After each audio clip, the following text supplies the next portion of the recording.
So hey, thank you everybody for joining us today.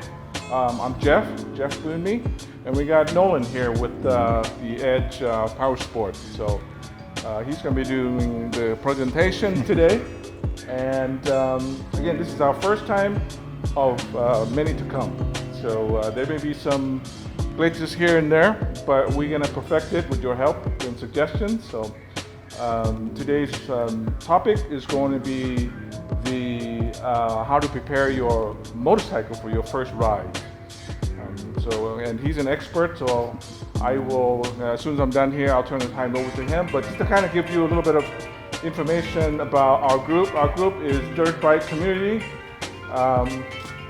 and our goal in our group is to basically educate and share experiences with our members and be able to enjoy ride together. So again, I'm glad that to have our partners here with the Edge Power Sport to work with us. So without any more to say, I'm going to go ahead and just turn the time over to Nolan, and then he'll do his thing. So again, thank you. Well, thanks, Jeff. Appreciate it. Well, welcome to the show, gang. Hopefully this will be pretty informative. We're basically going to kind of keep it a little compressed on little tidbits and information. Hopefully I can help you have your adventures a little safer and a little more peace of mind. So we're just going to kind of get into the basics. I'll give you some little tips, let you know some things that I come across in my adventures here at the shop, and keep you a little safer and make sure you get home in one piece and back to your families as well. So let's kind of dive into it. We're going to work our way from top down to the bottom here. So some things basically you want to take a look at. I don't know if you want to roll in a little closer, Carlos, or not, but some things right off the bat are your controls. So you definitely want to take the time to adjust the pitch on your controls. A good rule of thumb while you're on your bike in riding position, you want a nice straight line through your forearm, through your fingertips. If these are a little flat out or too far underneath, it's going to be more fatiguing, less reaction time. So all these little adjustments come into a good play. Also, the distance on your levers is pretty crucial. Hopefully your bike does have adjustable levers. If not, I know there's a lot out there that do have some aftermarket ones that you can get, but it definitely adjusts the pitch on your levers. That's a good thing. This one here just requires a 8mm bolt right here. You loosen that up. Same on this clamp as well. And just keep them slightly loose so they're not just flopping down. And then you can get that nice even adjustment to where it's comfortable. Maybe even find a good happy medium where you're standing up and sitting down in that process, okay? All right, after that, tighten them up, and then that part's handled. Also, pitch on the handlebars is pretty crucial. If you'll notice that the grips are flat in this position. You don't want them leaning too far up because that's going to actually kick them up further out, and that's going to make it more fatiguing, less comfortable. And you don't want them leaning down too far either. Maybe check out if you had an incident last season, see if your bars are bent, or it's possible your perches are bent as well. So definitely take a good eyeball on those. If they need to be snugged up, definitely make sure those are snugged up. You put a lot of force on these rascals here, so you want to make sure that they're not going to come loose on you as well, okay? All right, so on your controls as well, the pivot points right in here is pretty crucial. These can get a little dried up. So it's a good idea to take your hardware out, maybe put a little light grease in there just so everything's pivoting properly and those aren't going to get too bound up. If you've got an air compressor at home, it really helps to maybe blow some of that dirt and junk out. If not, maybe just some good spray cleaner, like a carb cleaner, something like that. Something that's not going to dissolve the rubbers, but something that's going to blow out all that junk for you as well.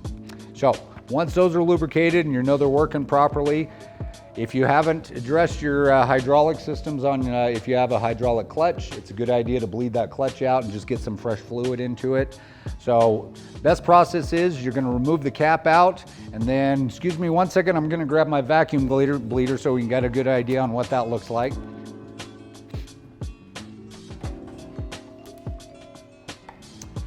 So this is a very easy little vacuum bleeder. It definitely helps out if you got an air compressor. They do have hand pumps one as well. The big benefit to this is you can remove the cap basically vacuum out all the old fluid out of here, and there will develop some crud and junk inside that reservoir as well. So it's a good idea to just get that sucked completely out. Then you can add fresh fluid. Now this particular reservoir is part of your clutch reservoir, so your slave cylinder is actually down here on the side of the engine, and that's actually where the bleeder nipple is as well. So that's where you're going to bleed it out from. If you've never bled any brakes or anything like that, basically you're just going to connect your line right up to this bleeder valve. And if you've used this line previously on other bleeding systems, it's a good idea to spray inside there and just get all that oil residue cleared out, so that when you do put your line on here, it's not just going to wiggle off and fall off. So this one's going to stay pretty stable like that. Then once you've got fresh fluid in there, if you don't have a vacuum bleeder in the air fashion, you can use a hand pump one. So you're going to fill this up, put a little pressure to it, crack open that line. Once you see it kind of slowing down, close that line before you open up your clutch. So you do want to have your clutch closed as you crack that open. That's going to push that pressure through. And this is if you're doing a hand vacuum. If you're just doing this one on an air system, you can actually just leave that open, crack that open. It's going to keep pulling fluid through the system, and just close it off before you empty out your reservoir. If you empty out your reservoir before you're done bleeding it, you're going to end up sucking air right back through the system. Then you'll have to start back over again.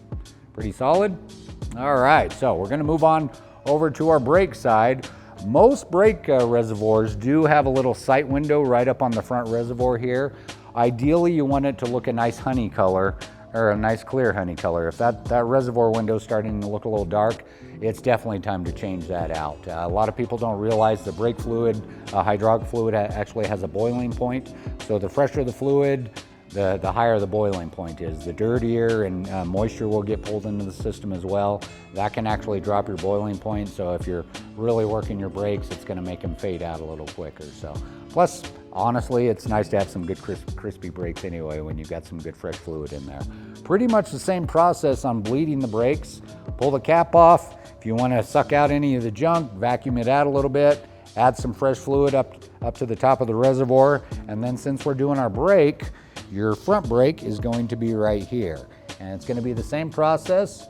You're just going to hook this line up to here, remove that little cap, hook your line up. Like I mentioned before, it's a good idea to spray some carb cleaner in there just to break up some of that oil residue, so this does stay nice and dry when you hook up that line. And just hook it up like so. Sometimes a little tech trick, if your line is a little soft and it's not connecting on there, trim a little back, heat it up with a lighter, and then put it back on there and just let it cold fuse to it. That way it'll make that shape to it, and then you've got a pretty good vacuum line to run off of all your bleeders there, okay?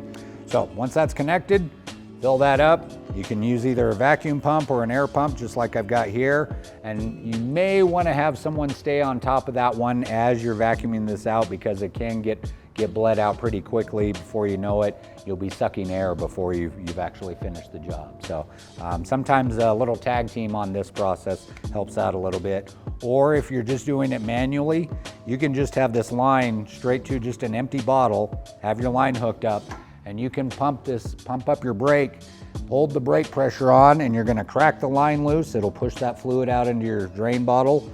Close it up before you release your brake lever. That way you don't pull any air into the system. Okay? And it might take about 3 or 4 times just to get that fresh fluid running through. And if you've got a clear line, it definitely helps out your process, because you can see that clear fluid starting to work through the braking system. Okay? All right. So I think we've kind of covered most of our clutch and our brake here. You also have a rear brake. We'll talk about that in a second when we get back to the back of the bike here. Now, some other things you want to be mindful of is how your throttle adjustment is, okay? If you've got a bunch of free play slack in your throttle, that's going to make it difficult, especially if you're doing some trail riding and really being more technical on that throttle input. Most of your throttles will have fine-tune adjustments right here up on the top of the throttle assembly, okay? Now, when you pull the throttle back, it's actually this cable that is actually putting tension on that for your throttle and going to your throttle body. So this is typically the one that you need to adjust just to take a little bit of free play slack. Ideally, you want about an 1/8 inch of free play slack in that throttle. That way it's not super sensitive, but it's gonna be nice and crispy right there and give you plenty of response for that. Okay. All right, once that's dialed, you can pretty much call that part handled. Now, if you've run for a while, maybe it's time to freshen up the grips and put some fresh grips on. Always good to have a good handhold on your bars. That way they're not getting grummy. I've seen some bikes come in to where the grips are actually sticky. To be honest, it's actually kind of gross to put your hands on. So good fresh grips makes you happy, keeps you hanging on the bars, keeps you solid on the bike as well, okay?